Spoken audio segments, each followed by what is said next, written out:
This is the Propella 9S Pro V2. In this comprehensive review, I'm going to tell you everything you need to know if you're considering this electric bike. First, we'll dive into the components, then we'll get into some first-person riding footage, and finally, some third-person riding footage. I'll give you the pros and cons of this electric bike. But first, let's take a closer look.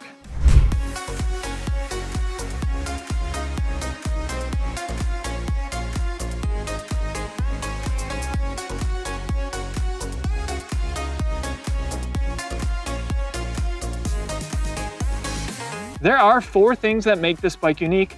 First off, it is lightweight. It weighs just 43.5 pounds, though that excludes the fenders as well as the kickstand, so we'll add an extra pound. Secondly, it's Propella's first step-through electric bike with an 18-inch standover height. I want to show off the nice accessibility. This frame is ideal for riders 5'3" up to 5'11", though we'll put on the screen Propella's geometry chart so you can make the best decision for yourself, because this does come in a high step if you prefer. But even as a 6-foot-tall rider, 32-inch inseam, I can get full leg extension. And of course, if you've watched the channel for any length of time, you know I'm gonna recommend the step through. Third, it has a torque sensor. And finally, it's affordable. I'll also add, I think it looks cool. Let's talk price. This electric bike is priced at $13.99, though as I record this, it's on sale for $12.99, which is a great deal for a torque sensor electric bike. Up-to-date pricing down in the description. And if you use our link before you purchase, it's a free and easy way to help support the channel. So thanks for your support. I want to dive right into the electrical components, including the motor, the controller, the display, and the torque sensor, because they're all made by a company called Mevice. They have an R&D center over in Europe. And on most electric bikes, you'll see kind of piecemeal parts. Maybe they'll have a Bafang motor, but then the display will be different. These things all work together to create a great riding experience. And the choice of these Mevice components also made it easy for Propella, because it's SGS certified to both UL 2271 and UL 2849. So if you're a New Yorker, you won't have to worry. And this is Mevice's hub drive, 350 watt nominal, 500 watts peak power. Moving to the other components, love to see hydraulic disc brakes. These are Logan branded. They are paired with smaller 160 millimeter rotors, though this is a lighter weight electric bike, so I'm not as concerned that it's not 180. Plus, this is a class 1 electric bike, so the top speed is 20 miles per hour, no throttle. These are CST Brooklyn Pro, 27.5 by 2 inches wide, street tread of course. The front wheel is attached with a through axle, which I was happy to see instead of a quick release. It's more safe, more precise, and offers increased strength. So besides undoing the lever, you actually have to unscrew this if you're not familiar with what a through axle is. I think we'll start seeing that more on electric bikes. We've got Propella's signature blue wheels.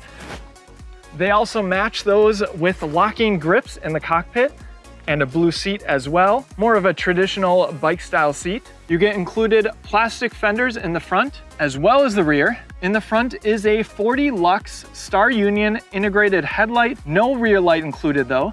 There's basic cable management, though the cables are integrated through the frame.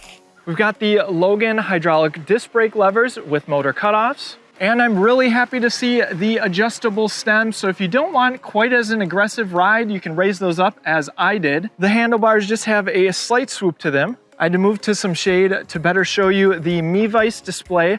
Smaller on the left side, power button on the top. We've got battery capacity in the top left-hand corner, 98%. Runtime, miles per hour, large front and center. Pedal assist levels are changed underneath here. Pedal assist level 1, 2, 3, 4, and max. Hitting the side button will change the information displayed at the top over to average speed, max speed, trip, range, total miles, and back to runtime. Now what's really cool about the range estimate, it doesn't just take into account the pedal assist level, though it does do that, but it also takes into consideration your current speed as well as how much torque you're putting down to give you a more accurate range number. Thought that was pretty cool. There's also a push mode engaged by holding the pedal assist down button. Helps you when you're walking your electric bike. And on the right, we get to test out Shimano's new Q's shifter.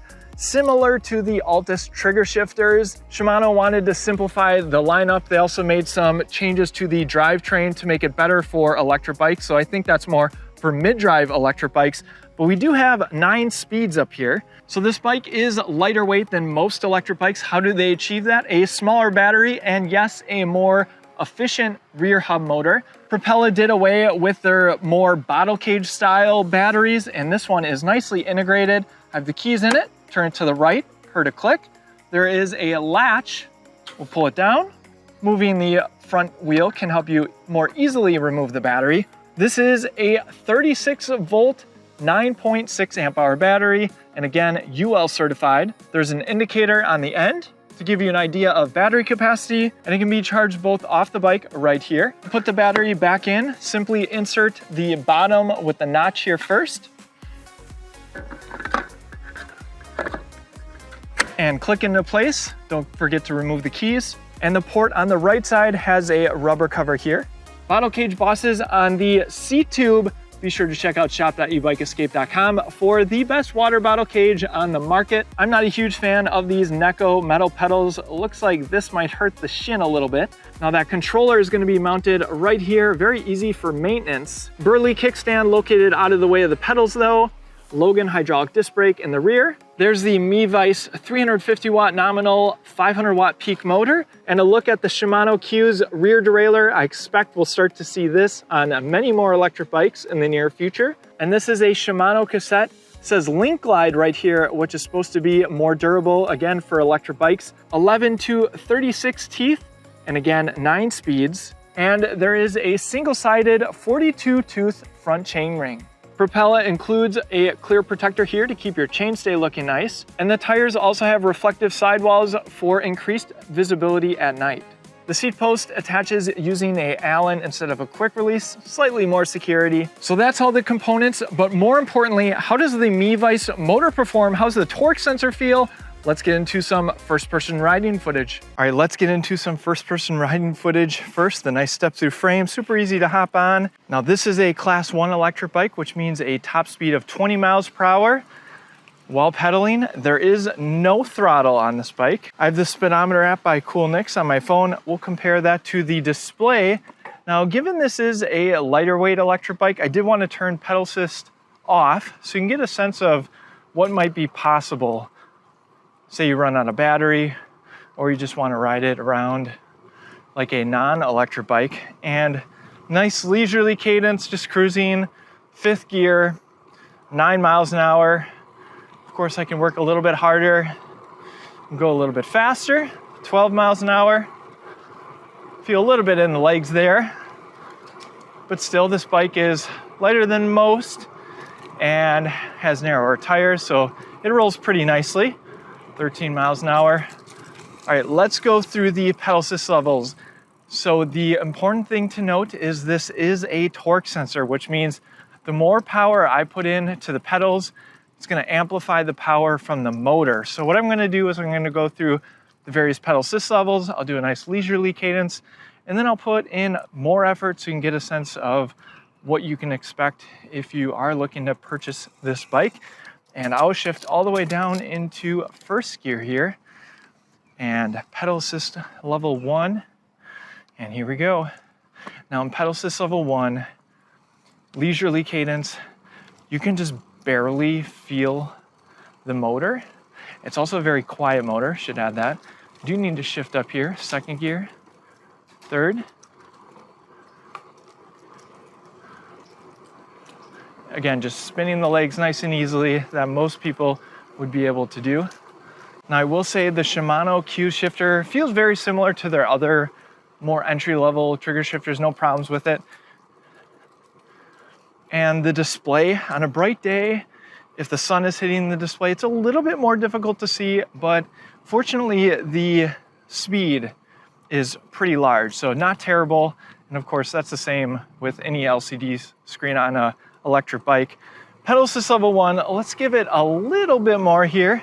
Getting up to 10, 11 miles an hour, shift up to 4th gear. So it doesn't take much to get this bike going. Already very easily in the 12 mile per hour mark. Let's go ahead and go into pedal assist level 2. Now, given it is a 350 watt motor, you're not gonna feel like a huge difference between these pedal assist levels. Of course, there is a difference, but it's really hard to distinguish. Pedal assist level 2, 4th gear, able to cruise at 10, 11 miles an hour very easily. Still in 4th gear, and of course, if I give it a little bit more power, 15, I'm going to shift up to 5th gear. Lots of people enjoying this path here. 15 miles an hour.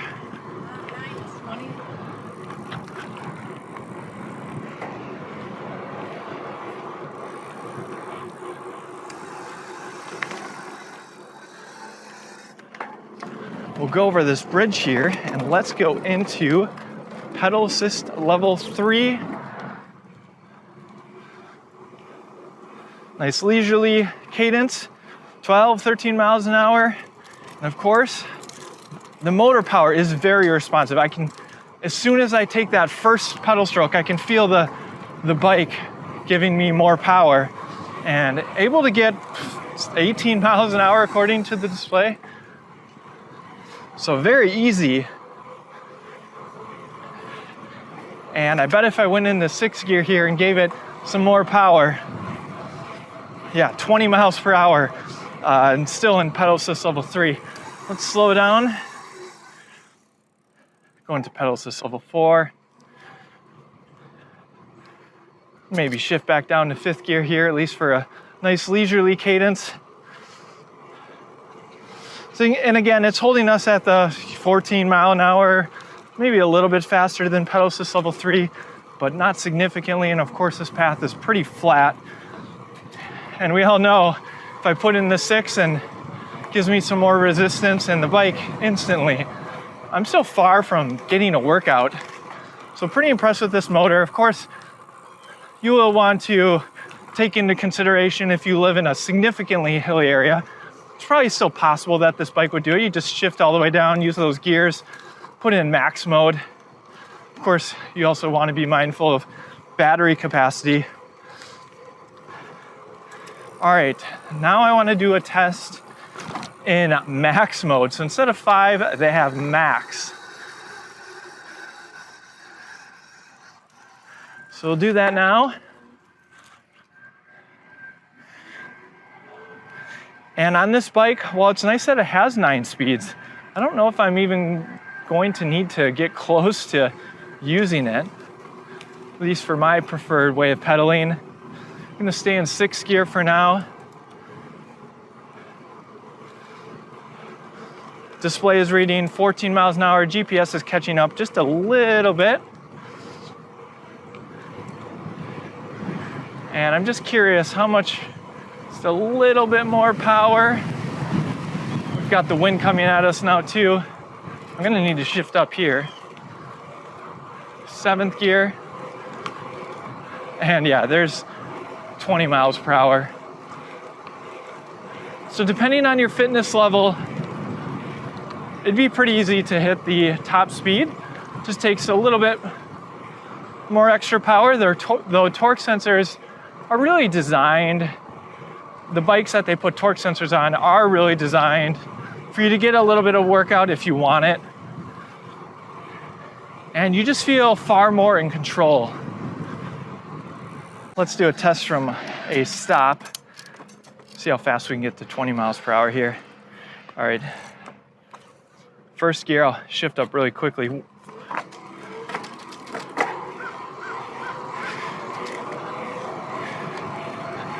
And there's 20.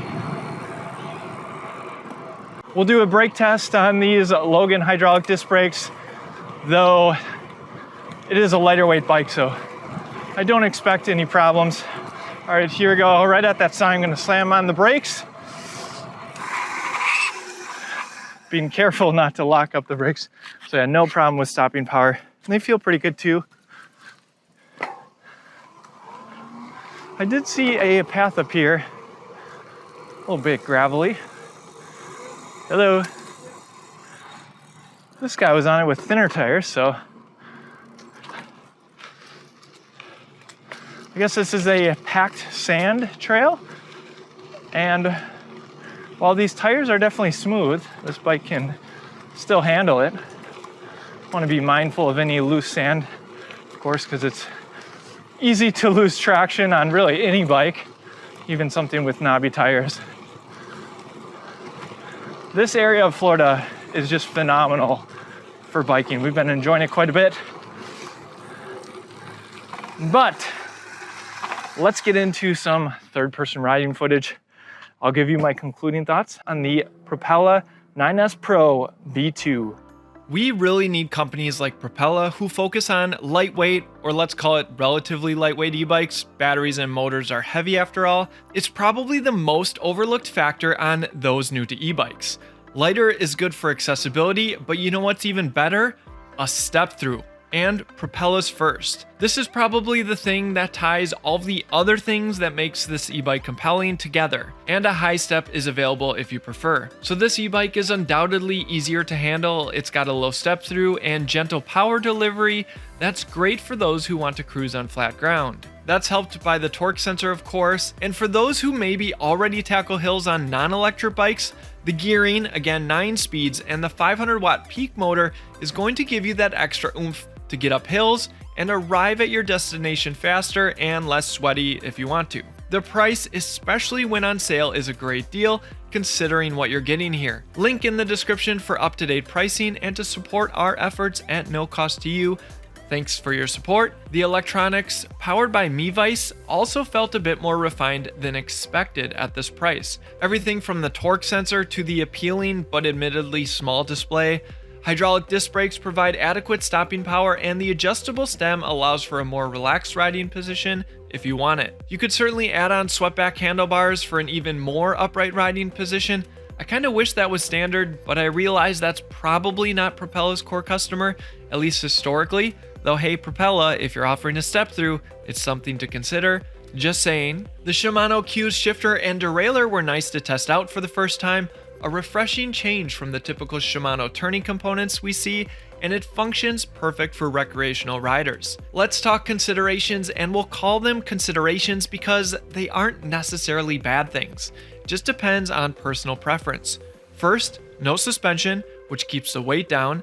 Next, it's a smaller 350 watt nominal, 500 watt peak motor, so don't expect crazy power. This too cuts down on weight, as does the smaller battery at 36 volt 9.6 amp hours, and if I had my pick, I would have preferred the battery to be top load instead of bottom, but it is SGS certified to UL2271 and UL2849. In part due to the Mevice electrical components choice, there's no throttle. This is a class 1 e-bike, so you should be prepared to pedal this e-bike. You get an integrated front light, but unfortunately no rear light. Assembly is pretty standard for direct-to-consumer e-bikes. You'll need to attach the front wheel, handlebars, front fender, though do keep in mind you'll have to attach the seat to the seat post as well, which is a small additional step. I'll add that Propella is also US based, which is comforting, and they've been around since 2016, which seems like forever ago compared to many e-bike brands in the space. Their mission of bringing great design at an affordable price holds true with the brand new 9S Pro V2. If we've helped you make the decision to buy an e-bike, we appreciate it if you use our links down in the description before you make your purchase. I think this e-bike opens up Propella to a whole new audience thanks to the step through, but what do you think? Let me know down in the comment section below, and we'll see you in the next one.